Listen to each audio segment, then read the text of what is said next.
વૃષ્ટિ દિવ્ય ધ્વનિ ચામર આસન ભામંડલ અને 34 અતિશય સહિત આ સમોસરની અંદર જ્યારે પરમાત્મા બિરાજમાન થવાના છે એનું દેવો બધું પોતાનું સર્વસ્વ એની અંદર અર્પણ કરી દે છે. ભગવાનને પૂછે કે આના પાછળનું રીઝન શું, આટલી મહેનત પાછળનું રીઝન એક જ છે અને એ છે જીનવાણી. પરમાત્મા મને પવિત્ર બનાવવા વાળું, મારા આત્માને ક્લીન કરવાનો એક બેસિક એલિમેન્ટ બતાવો, એ છે પરમાત્માની વાણી, નથિંગ એલ્સ. પાણી ક્યાંથી બને છે, કેવી રીતે બને છે, નોબડી નોઝ. એમ પરમાત્માની આ વાણી ક્યાંથી બને છે, કેવી રીતના આપણી પાસે આવે છે, નોબડી નોઝ.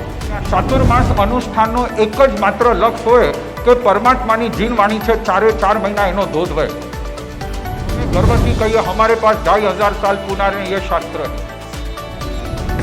हमको आज ये तीर्थ मिला है, यहाँ से तीर्थंकर परमात्मा तक भगवान महादेव क्षेत्र में जहाँ पे सिमंदर स्वामी विराज रहे हैं, तीर्थ से सीधा तीर्थंकर परमात्मा के पास हमें पहुँचना है.